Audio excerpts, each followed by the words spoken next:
Oregon Measure 114.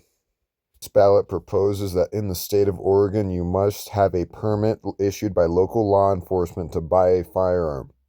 It also requires photo ID, fingerprint, safety training, a criminal background check, and a fee payment to apply for the permit, as well as prohibiting the manufacturing, importing, purchasing, selling, possessing, using, or transferring ammunition from magazines capable of holding more than 10 rounds and making violations a Class A misdemeanor. For you weirdos, that means borderline felony. Supporters like the Oregon Progressive Party, Oregon Nurses Association, League of Women Voters of Oregon, and Oregon Alliance for Gun Safety, citing the reasons for supporting this ballot as tightening its grip on the public health crisis that is gun violence. Permit-to-purchase programs have statistically reduced homicide and suicide statistics. Many other causes that say that this bill is generally just a good idea and common sense. Organizations that oppose this ballot include Oregon State Sheriff's Association, Oregon State Shooting Association, Portland Socialist Rifle Association. The reasons for opposing this ballot range from where does the safety training for permittance of the permit occur? Costs will be created in doing such safety training because it's most likely coming from taxes, while also saying that this would further erode the Second Amendment and unnecessarily slow down the gun buying process, while criminals most likely won't even deal with it. The reason would be hiring someone to process said permit would wreck the new budget for the sheriff's office, firing deputies in order to hire accountants, as well as stating that a person with a 30-round magazine could do the same amount of damage as a person with 3 10-round magazines. And you know what? Let's test this out with a Nerf gun. And if you are not allowed to show me shooting a plastic toy gun, please go to this timestamp.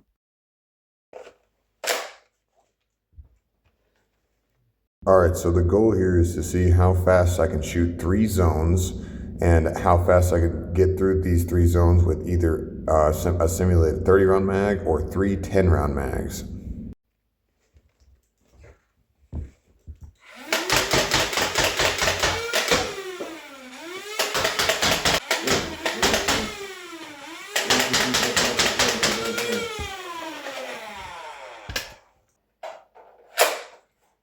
This was the time simulated for the 30-round mag, and I have the camera pointed towards me on this session because I want you guys to see that I'm not cheating with my reloads, no matter how trash they may be.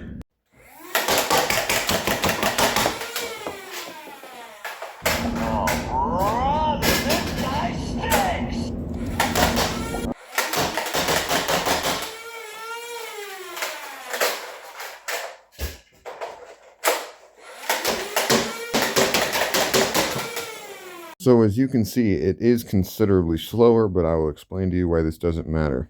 So if you are a true believer in this ballot, you'd be like, look, it does take a significantly longer amount of time based on your trash reload time. So the authorities could apprehend the shooter quicker. I legitimately cannot believe I actually have to explain this to some of you. Now to answer your question, even duct tape can't fix stupid. Now imagine for a second you're being held by gunpoint in the state of Oregon. You notice the dude kindly asking for your wallet has a standard issue magazine. When you ask him why he has a legal magazine, he throws up his hands like you're stupid and tells you he got this magazine and this gun illegally. Because he's a criminal. He does criminal things. What you failed to realize was that the magazine restrictions in this state only apply to law-abiding citizens like yourself and not criminals who are already breaking the law.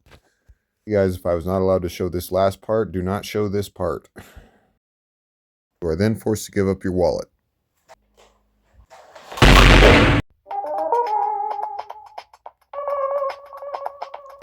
So we all know that I don't like the magazine restrictions, but we also figured out that a larger number of 10-round magazines could do the same amount of damage as a number of 30-round magazines.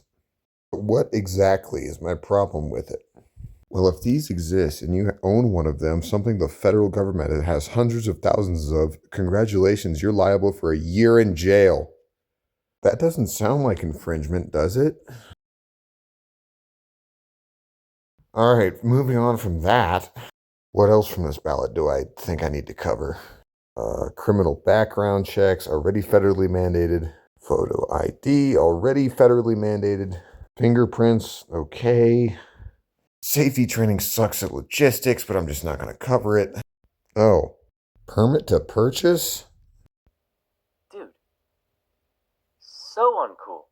So not only do you have to go through all that to buy a firearm, you have to give the state government more money than you already do for the chance to have the ability to defend yourself against possibly them.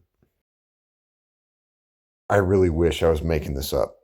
And I would like to remind you that the people that pass this ballot have bodyguards that carry firearms that most likely would have been illegal for civilians to even possess. So their protection is absolutely paramount. But the people who voted for them, their protection has to come with restrictions. So the question now comes to mind is like, why was this ballot even proposed? It was because of school happenings. But when you do research on any one of those, realize that literally none of them got the firearm or anything that applies to the firearm legally. However, Oregon's response to this very legitimate concern is to gut punch legal firearm owners who never had anything to do with the crime.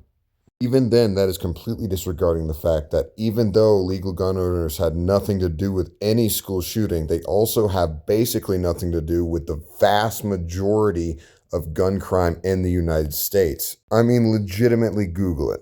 Also, guess what? The main amount of shootings happen in gun-free zones where the shooter will not come against opposition.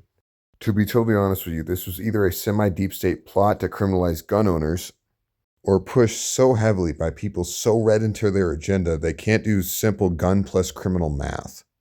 But you want to know the best part? At least the magazine part of this ballot isn't even going to be enforced in 85% of the state. Could you pay me in advance?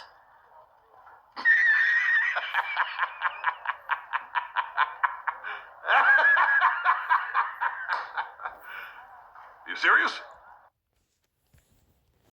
This country was founded by geniuses, but it's being run by a bunch of idiots.